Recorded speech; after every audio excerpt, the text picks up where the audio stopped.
எல்லாருக்கும் வணக்கம். இன்னைக்கு என்ன பார்க்க போறோம் அப்படின்னா, நைட் ஒரு டிஃபன் தான் என்ன பண்றோம் அப்படின்னு பார்க்க போறோம். அடை தான் பண்ண போறோம். பரங்கிக்காயில அடை பண்ண போறோம். அது எப்படி பண்ண போறோம், எவ்வளவு சாமான் முதல்ல வந்து எடுத்து வச்சிருக்கேன் அப்படிங்கிறத பார்க்கலாம் வாங்க. மிக்சியில தான் நான் வந்து அரைக்க போறேன். எப்பவுமே வந்து 1 கிலோ வரைக்கும் அரைச்சா கூட பெரிய ஜார்ல மிக்சியில தான் ஒரு 2-3 தடவையா அரைச்சிப்பேன் நான். ஒரு டம்ளர், அதாவது இந்த மாதிரி டம்ளரால 2 டம்ளர் அளவுக்கு ஃபுல் பாயில் அரிசி. நீங்க இட்லி அரிசி எடுத்துக்கலாம், அப்படி இல்லைன்னா ரேஷன் அரிசியில பண்ற வடை இருந்தாலும் எடுத்துக்கலாம். சாப்பாட்டு அரிசியே ஃபுல் பாயில் அரிசி இருக்கு இல்லையா, நான் அந்த மாதிரி அரிசி தான் எடுத்திருக்கேன். இந்த மாதிரி உங்களுக்கு 2 டம்ளர் அளவுக்கு எடுத்திருக்கேன். அதாவது 400 கிராம் அளவுக்கு அரிசி எடுத்திருக்கேன். 2 கப் அரிசி அப்படின்னா 3/4 டம்ளர் அளவுக்கு கடலைப்பருப்பும் 3/4 டம்ளர் அளவுக்கு துவரம்பருப்பு தனித்தனியாவே ஊற வச்சுக்கணும். அரிசியை தனியா நல்லா வந்து களைஞ்சிட்டு வாஷ் பண்ணி நல்லா ஒரு 3 மணி நேரம் கிட்ட ஊற வச்சிடலாம். அதே மாதிரி கடலைப்பருப்பு, அதுக்கப்புறம் துவரம்பருப்பு. ஏன் நான் தனித்தனியா ஊற வச்சிருக்கேன் அப்படின்னு பாத்தீங்கன்னா, கடலைப்பருப்பு கொஞ்சம் ஹார்டா இருக்கும், கொஞ்சம் மசியறதுக்கு டைம் எடுக்கும். துவரம்பருப்பு அதை விட கொஞ்சம் சாஃப்டா இருக்கும், சீக்கிரம் மசிஞ்சிரும். ஃபர்ஸ்ட் வந்து என்னெல்லாம் போட்டு அரைச்சிக்க போறோம் அப்படின்னு பாத்தீங்கன்னா, மிக்சியில கொஞ்சம் அரிசி போட்டுட்டு அதுக்கு இந்த மாவுக்கு தேவையான அளவுக்கு இந்த அரிசி பருப்பு எல்லாத்துக்கும் தேவையான அளவு ஒரு 2 ஸ்பூன் கிட்ட கல்லுப்பு போட்டுக்க போறோம். வாசனைக்கு கட்டி பெருங்காயம், அப்படி இல்லைன்னா பவுடர் பெருங்காயம், அதுவுமே வந்து ஒரு 2 ஸ்பூன் கிட்ட போட்டுக்கலாம். காரத்துக்கு ஒரு 4-5 மிளகாய், உங்களுக்கு எவ்வளவு தேவையோ காரம் அந்த அளவுக்கு சேர்த்துக்கோங்க. ஃபர்ஸ்ட் வந்து அரிசி, பெருங்காயம், உப்பு, மிளகாய் இது வரைக்கும் போட்டு கொஞ்சம் நல்லா கொரகொரன்னு ஒரு ரவை பதத்துக்கு நம்ம வந்து அரைச்சி எடுத்துக்கணும். ரொம்ப அடை அப்படின்னாலே வந்து நைஸா இருக்க வேண்டாம், கொரகொரப்பா ஒரு ரவை மாதிரி கோர்ஸா இருந்தாதான் வந்து அடை வந்து கிறிஸ்பியா ரொம்ப நல்லா இருக்கும். அதுக்கப்புறம் பாத்தீங்கன்னா பருப்பையுமே அரிசியை ஃபர்ஸ்ட் ரெடியுமே 2 தடவை அரைச்சி எடுத்துட்டு கடலை பருப்பை அதே மாதிரி போட்டு கொஞ்சம் தண்ணி விட்டு திருப்பி திருப்பி எடுங்க. கண்டினியூவா ஓட்டினோம் அப்படின்னா ரொம்ப நைஸா மசிஞ்செடுத்து அப்படின்னா ரொம்ப சாஃப்ட் ஆயிடும் அடை. அதனால வந்து நமக்கு திருப்பி திருப்பி எடுக்கும்போது கையில் இப்படி எடுத்தோம்னா நிரல்ற மாதிரி இருக்கும். அந்த மாதிரி ஒரு 2-3 தடவை அரிசி எடுத்துட்டு அரிசி அரைச்சி முடிச்சுட்டு கடலைப்பருப்பு அரைச்சி எடுத்துட்டு அதுக்கப்புறம் துவரம்பருப்பும் அதே மாதிரி போட்டு திருப்பி திருப்பி எடுத்துக்கலாம். அதே மாதிரி பாத்தீங்கன்னா அரிசி, பருப்பு இது எல்லாமே ஊற வைக்கிற தண்ணி பாத்தீங்கன்னா நல்லா வாஷ் பண்ணிட்டு களைஞ்சிட்டு 3 மணி நேரம் கிட்ட ஊற வச்சிருக்கேன்னு சொன்னா நல்லா குடிக்கிற தண்ணி விட்டு தான் ஊற வச்சிருக்கேன். இந்த பருப்புல இருக்கிற தண்ணியை வச்சே தான் இந்த மாவு வந்து அரைச்சிக்க போறோம். இதுல இருக்கிற தண்ணியும் நல்ல தண்ணி தான், அந்த பருப்புல இருக்கிறது எல்லாமே சேர்த்து நம்ம இப்ப வந்து கோர்ஸா அரைச்சி எடுத்துட்டு அடுத்ததுதான் என்ன பண்ண போறோம் அப்படின்னு பார்க்க போறோம். மிக்சியில அரைச்சிட்டு உங்களுக்கு பண்ணும்போது காமிக்கிறேன். இப்ப வந்து மாவு அரைச்சாச்சு. பாத்தீங்கன்னா உங்களுக்கே தெரியும் இந்த அளவுக்கு கோர்ஸா இருக்கு அப்படின்னு.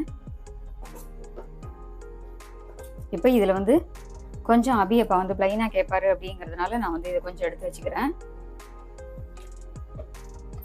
இப்ப பாத்தீங்கன்னா பரங்கிக்காய் வந்து 1 ஜான் அளவுக்கு, அதாவது இந்த அளவுக்கு நான் வந்து உங்களுக்கு 1 கிலோ அரிசி அப்படின்னா கூட அதுக்கு தகுந்த பருப்பெல்லாம் போட்டிருக்கோம், அதுக்கு இந்த அளவுக்கு பரங்கிக்காய் இருந்தா போதும். இதே அளவுக்கு பரங்கிக்காய் எடுத்துட்டு இந்த விதையும் எடுத்துட்டு இந்த தோலையும் எடுத்துட்டு கேரட் செத்தியில வந்து நல்லா வந்து செத்தி வச்சிருங்க.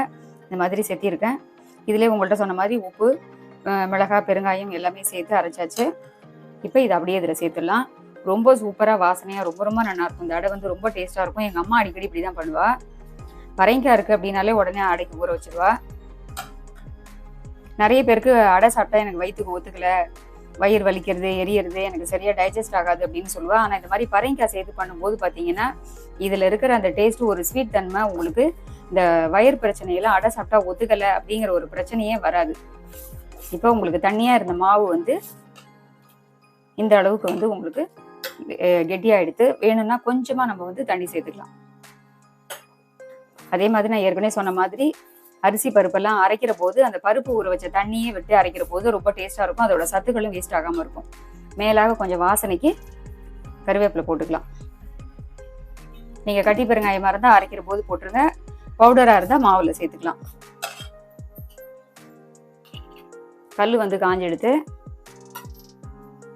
கொஞ்சம் வந்து எண்ணெய் விட்டுக்கலாம். இந்த மாதிரி நான் ஏற்கனவே சொல்லியிருக்கேன், வாழைக்காய் காம்புறது அப்படின்னா காய் நறுக்கிற போது அதை வேஸ்ட் பண்ணாதீங்க. கொஞ்சம் 1 இன்ச்சு விட்டுட்டு அதுக்கப்புறம் நறுக்கிற போது இந்த மாதிரி தடவுறதுக்கு எண்ணெயை விட்டு இப்படி இது மேல தடவுறதுக்கு ரொம்ப ஈஸியா இருக்கும். அதே சமயத்துல புது கல்லா இருந்தா கூட உங்களுக்கு ஒட்டாம எடுக்க வரும் இந்த பால் இருக்கிறதுனால.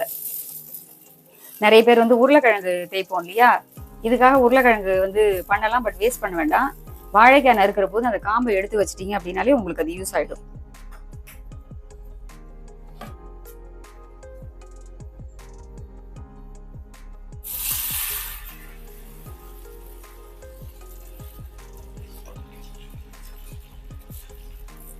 ரொம்ப ரொம்ப அருமையா இருக்கும், ரொம்ப சூப்பராகவும் இருக்கும். இதுக்கு வந்து நீங்க என்னெல்லாம் தொட்டுக்கலாம் அப்படின்னு பாத்தீங்கன்னா, நிறைய பேருக்கு இட்லி மிளகா அப்படி தொட்டு சாப்பிட்டா பிடிக்கும். அப்படி இல்லைன்னா மத்தியானம் சாம்பார் இல்லை அடை, அவியல், உங்கள்கிட்ட என்ன இருக்கோ நீங்கள் அது வந்து தொட்டுன்னு சாப்பிடலாம்.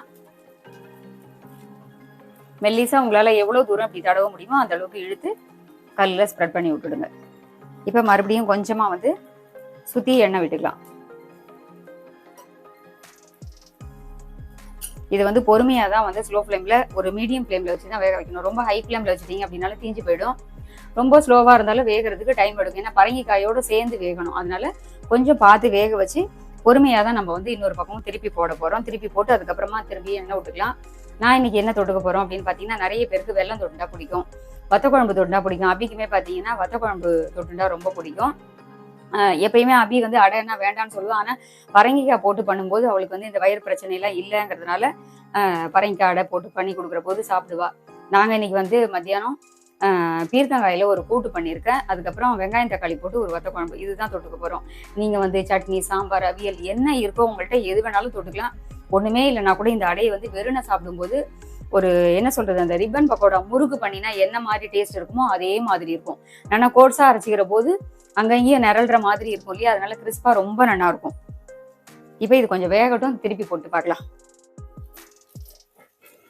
உங்களுக்கு நல்லா அடியில் வந்துடுது அப்படின்னா நமக்கு இப்படி பண்ணும்போதே தானே எடுத்துனுடும். திருப்பி போட்டு ஒரு 2-3 ஹோல் போட்டுட்டு அதுக்குள்ளே நம்ம எண்ணெய் விடும்போது உள்ளுக்குள்ளே எல்லாமே நல்லா வந்து வேகிறதுக்கு இந்த ஹோல் வழியாக எண்ணெயெல்லாம் போயிடும். ஒவ்வொரு ட்ராப் இப்படி ஒவ்வொரு ஹோல்லையும் விட்டுடுங்க. அடை அப்படின்னாலே கொஞ்சம் கூடுதல் எண்ணெய் இருந்தால் தான் நல்லா டேஸ்ட் நல்லா இருக்கும். திருப்பி போட்டு 1 ஸ்பூன் அளவுக்கு அங்கங்கேயும் விட்டுருக்கேன். உங்களுக்கு எவ்வளோ எண்ணெய் தேவையோ அந்த அளவுக்கு கூட்டி குறைச்சி அவளுக்கு தேவைக்கேற்ப இந்த மாதிரி பண்ணலாம். இந்த பக்கமும் பார்த்தீங்கன்னா இப்போ மேல் பக்கத்துலேயும் உங்களுக்கு பரங்கிக்காய் நிறைய இருக்குது அப்படிங்கிறதுனால அதுவுமே வந்து கொஞ்சம் நல்லா கோல்டன் ப்ரௌன் வர்ற வரைக்கும் இதே மாதிரி கலர் வர வரைக்கும் நல்லா வெந்தாதான் உங்களுக்கு அந்த கிறிஸ்பி கிடைக்கும். இல்லைன்னா ஒரு மாதிரி வதுக்குன்னு இருக்க மாதிரி இருக்கும் சரியா வேகலை அப்படின்னா. அதனால இந்த பக்கமும் கொஞ்சம் பொறுமையாக ஒரு 2-3 நிமிஷம் கிட்ட வேக வச்சு எடுத்துக்கலாம். பார்த்தீங்கன்னா உங்களுக்கு 2 பக்கமுமே சூப்பராக நல்ல கலராக சூப்பராக வந்திருக்கு பாருங்க. உங்களுக்கு பார்க்கும்போதே தெரியும், ரொம்ப வதன்னு இல்லாமல் கிறிஸ்பியாக இருக்குது பாருங்க, அந்த அளவுக்கு தெரியும். இப்போ இதே மாதிரி தான் நம்ம எல்லாமே பண்ணிக்க போகிறோம். அடுத்தது மறுபடியும் கொஞ்சமாக வந்து ஒரு ட்ராப் கிட்ட எண்ணெய் விட்டுட்டு திரும்பவும் அதே மாதிரி தடவிட்டு பண்ணிக்கலாம்.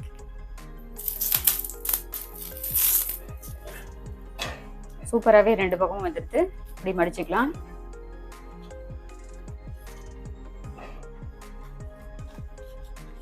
உங்களுக்கே பார்க்கும்போது தெரியும் ரொம்ப கலர்ஃபுல்லாகவும் ரொம்ப கரெக்டான அளவுக்கு வெந்து ரொம்ப சூப்பராக இருக்குது. இதுக்கு வந்து பார்த்தீங்கன்னா நான் உங்கள்கிட்ட சொன்ன மாதிரி பீர்க்கங்காய் போட்டு அதுக்கப்புறம் வத்த குழம்பு இதுதான் நாங்கள் வந்து இன்றைக்கி தொட்டு சாப்பிட போகிறோம்.